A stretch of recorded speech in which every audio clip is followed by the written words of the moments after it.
אנחנו נפגשים, כנראה השארתם פרטים. למה השארתם פרטים? אתם כנראה מתעניינים, יש לכם איזשהו חלום, אתם אוהבים את עולם האירועים, אולי אתם ספקים בעולם האירועים, אולי סתם אתם מתעניינים, כי החברים תמיד אמרו לכם, אתה תותח, אתה כל האירועים אתה מארגן לנו, את כל המסיבות של החבר'ה אתה מארגן, אתה חייב לעבוד בזה, אתה תהיה מפיק אירועים תותח. למה לך אמרו את זה? לא מעט, ככה כולנו נופלים, שתדעו. זה נכון. ככה כולנו נדבקים במחלה הזאת שנקראת הפקת אירועים. האמת, יש שתי סיבות להיות מפיק, ואני זיהיתי את זה. או שלחת לאירוע של חבר, ואתה פשוט נדלקת, ואז אתה אומר, וואו, זה מה שאני חייב לעשות, או שפשוט תמיד חפרו לך כזה, אתה חייב להיות מפיק, אתה חייב להיות מפיק. או שאל תספרו לאף אחד או שאתם חולים שליטה, וזה גם בסדר, כי אתם פשוט רוצים להיות בשליטה בכל מצב, גם אם זה מאחורי הקלעים, בסדר? נדבקתי בשתי המחלות, אז אני מכיר את זה. אז אם אתם פה, אתם לא סתם פה, אתם רוצים בעצם להבין בכלל מה זה העולם ההפקות, מה זה להיות מפיק, אפשר להתפרנס מזה בכלל, פרילנסר, שכיר, לעבוד כרווחה, בתוך מחלקת רווחה בחברה גדולה, או בכלל להיות פרילנסר של חברת הפקה גדולה, או לעבוד כשכיר בחברות הפקה. אפשר הכל. להתחיל כמנהלי אירועים בכלל, ולא להתחיל ישר מהפקה. אנחנו פה לעשות לכם סדר בדברים. לי קוראים אלון, נעים מאוד. אופיר, נעים להכיר. בחור הנהל לידי. שתינו ביחד, יש לנו ניסיון מצטבר של 25 שנה. אז מה אנחנו רוצים ללמד אתכם? דבר מאוד פשוט. אני ואלון, נישות שונות לחלוטין. אני מהאירועים הפרטיים, והוא מאירועים עסקיים, אירועים רחבים. בואו נדבר על כסף, הכי פשוט. כמה לתמחר את עצמכם, איך אתם יודעים לקחת הצעת מחיר מלקוח, וזה עובד בעצם לחלוטין, בצורה שונה לגמרי, אצלי ואצל אלון. אז אני אספר על זה מנקודת מבט של האירועים הפרטיים, ואז אלון נספר על זה מהמקום של הנשפים, אירועים עסקיים וכנסים. אז איך זה עובד באירועים פרטיים? לרוב פיקס פרייס, מחיר ספציפי. אז כמובן שיש את המחירים שהם נעים בשוק, מבת מצווה לחתונה, לחינה. באירועים פרטיים, חתונה תמיד תהיה האירוע הרווחי ביותר, אלא אם כן, אנחנו הולכים על אירועים של מותג. זאת אומרת, לי יצא להפיק אירוע בת מצווה בתקציב של 1,000,000 שקלים. כשמדובר בתקציב, אנחנו נעבור אוטומטית לנישה של האירועים העסקיים. גם אם מדובר בבת מצווה, גם אם מדובר בחינה. אם אנשים באים אליכם עם תקציב גדול, אתם תתייחסו לזה כאל אירוע עסקי, שבעוד רגע אלון הולך לספר לכם על זה. אז, נספר לכם חבילות. תמיד, אבל תמיד מומלץ לתת 3 חבילות. ולמה?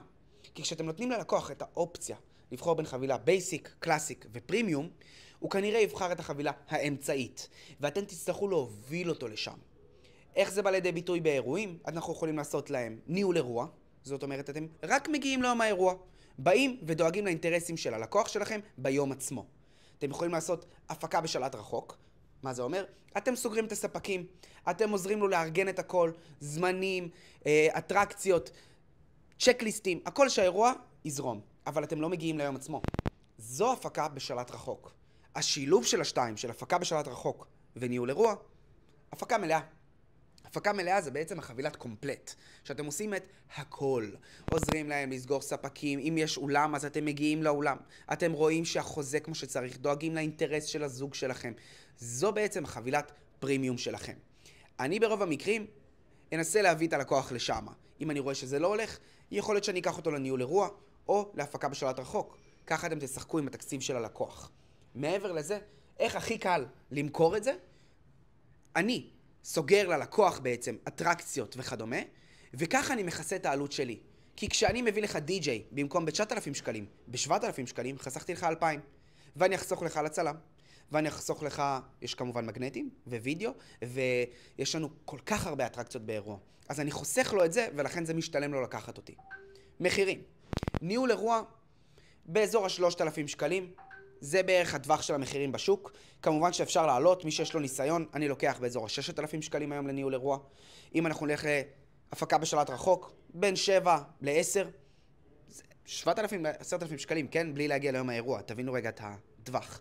והפקה מלאה, השמיים הם הגבול, אני יכול לקחת באזור ה-15,000 שקלים להפקה מלאה.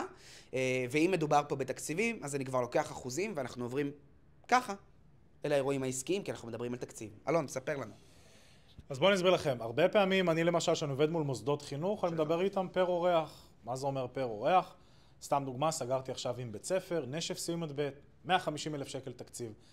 אני מבחינתי אומר להם, חבר'ה, העלות היא 600 שקלים לאורח.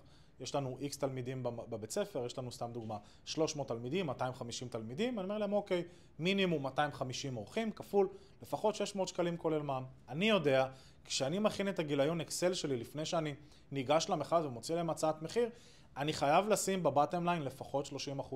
לפחות. למה? א', התהליך הוא ארוך, זאת אומרת, זה לא כמו אירוע, כמו חתונה שבאתם, נתתם את הניהול באותו יום, לקחתם 3, 5, 7 אלף שקל, לא משנה כמה, ונגמר הסיפור. אצלנו זה טיפה שונה. בעולם העסקי זה מתחלק גם לכמה נישות, אני כרגע מדבר על הנישה הספציפית הזאת, באתי, נתתי תמחור 600 שקלים לאורח, אני ב-600 שקלים האלה צריך לתת הכל A to Z, משלב השיווק ואיסוף הכספים ועד דקה אחרי האירוע, זאת אומרת, הכל מאלף ועד תף. אני יודע שבטבלת אקסל שאני צריך להשאיר לפחות 30%, כי בתוך ה-30% האלה יש לי עבודה של כמעט 7-8 חודשים פלוס. זאת אומרת שאני סוגר אירוע למוסד חינוך, זה יכול להיות בספטמבר, אוקטובר, נובמבר, והאירוע קורה ביוני-יולי. יש לי 8 חודשים עבודה, אז אני חייב להרוויח שם טוב, בריא, בכל זאת יש לי מערכת, משרד, שכירויות, עובדים, הוצאות, חייבים להרוויח שם טוב. אירוע עסקי, זה יכול להיות טיפה שונה. באתם לחברה, נתתם לה הצעת מחיר לאיזה אירוע חווייתי של החברה עצמה, או אירוע מיתוגי של החברה עצמה, יש להם 300,000 שקלים תקציב. שמה זה עובד טיפה שונה. שמה זה עובד על פי אחוז שכר הפקה, זאת אומרת, יש תקציב, אני אלך איתכם מספרים קלים, 100,000 שקל, אני כותב להם למטה 7.5%, 8%, 10%, 12%, והבאמת באמת כוכבים, 15% הפקה. זה ההפקה. אבל חוץ מזה, יש את בין השורות. מה זה בין השורות? שם הכסף הגדול מסתתר.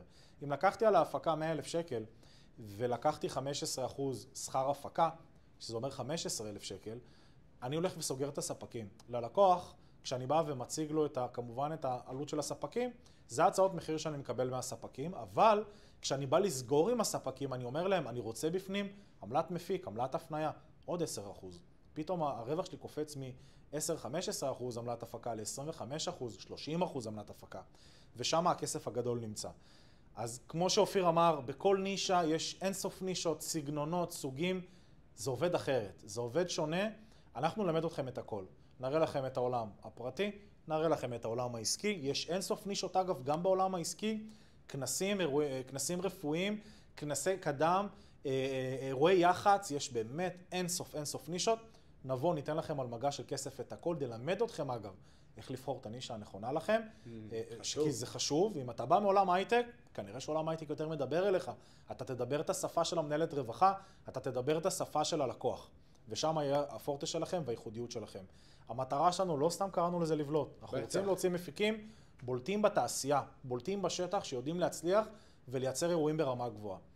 נתראה בקורס עוד טיפה, תנו בראש. יאללה חברים, עוד קצת אנחנו מתראים. אתה יודע מה, אני רוצה לתת עוד דרך אחד קטן. יאללה, שוט. כמה אתה חושב שבאירועים עסקיים, מפיק טוב יכול להרוויח בחודש? משכורת, לכיס. תראו, מפיק טוב בעולם האירועים העסקיים, אם הוא תופס 3-4 לקוחות באמת טובים שרצים איתו, וזה לא קל, אני אומר לכם, אנחנו לא משקרים, לא באים לספר סיפורים, הוא יכול להגיע בקלות לבין 40 ל-50 אלף שקל ממוצע. למה ממוצע? כי אירועים עסקיים זה פיקים, זה יכול להיות אמצע שנה, סוף שנה, פתיחות שנה, רמות כוסית. אז ממוצע שנתי בין 40 ל-50. ממוצע שנתי 40-50 ברוטו, כמובן משלמים מיסים לשותפים הגדולים שלנו, שזה מס הכנסה, ביטוח לאומי ומע"מ. גם על זה אנחנו נדבר. גם על זה אנחנו נדבר, יהיה לנו רואה חשבון שיעביר לכם ממש הרצאה שלמה בנושא הזה, איך להתנהל נכון, ולהתפרנס בכבוד לגמרי. בתחום הזה מתפרנסים יפה, זה שוק של מיליארדים, באמת שוק מאוד מאוד מאוד גדול, אנחנו לא צריכים הרבה. אנחנו נלמד אתכם לקחת את החתיכה הקטנה, את חלקת האלוהים שלכם, שתיתן לכם את השקט הנפשי וביטחון כלכלי. אנחנו לא עובדים לחינם, תזכרו את זה. דרך אגב, אני לא יודע אם אתם מודעים לזה, אבל התחום שלנו בצמיחה אסטרונומית. אם שנה שעברה היו 120,000 אירועים, עכשיו אנחנו במספרים אחרים לגמרי. אפילו בחתונות, היינו על 38,000 חתונות, השנה אנחנו על 52,000 חתונות. אז אנשים מפחדים מהמלחמה, בסוף לתחום האירועים היא עשתה רק טוב, כי אנשים רוצים לשמוח. אז מבחינת אירועים פרטיים, אני יכול להגיד לכם שיש לי לקוחות, וכמו שאמרתי לכם, בני 20, 50, כל הגילאים. ואנשים מגיעים למשכורות תוך שנה מרגע הקמה, יש לי לקוחות שעומדים על משכורות של בין 30 ל-50 נטו. זה אפשרי לחלוטין, זה לא קל. זה לא קל. הם משקיעים, הם נותנים את הנשמה. עבודה קשה. אבל מה הקטע? כשאתם עובדים ממקום שאתם נהנים, וכיף לכם, כמו שאנחנו נהנים להעביר את הידע והערך, ואפשר נראה לי לזהות את זה עלינו, ככה אתם תעבדו. וזה לא מרגיש כמו איזה יום עבודה. כאילו, אתה לא קם בבוקר, וואי, יש לי עכשיו יום עבודה. אני קם בבוקר ויש לי את המשימות שלי, ויש לי דברים להתפתח. זה פשוט תשוקה לא מוסברת ליום-יום. מחלה. כן, אתה צריך לדעת לעצור, אתה לא יודע לעצור, אתה נהנה מזה. מחלה טובה וכיפית. חבר'ה, מקווה שנהנתם ולמדתם משהו קטן מאיתנו. זו הצצה קטנה. מה זה קטנה? אתם אפילו לא יכולים לדמיין. תחשבו מה זה יום לימודים שלם, כפול 14 ימי לימודים, ועוד תוכן אחר כך, וסיורי שטח. בקיצור, יש כאן המון המון ידע. נתראה עוד קצת, ואם אתם לא חלק מהמשפחה, אז אנחנו לא יודעים למה אתם מחכים. תצטרפו אלינו. פגז.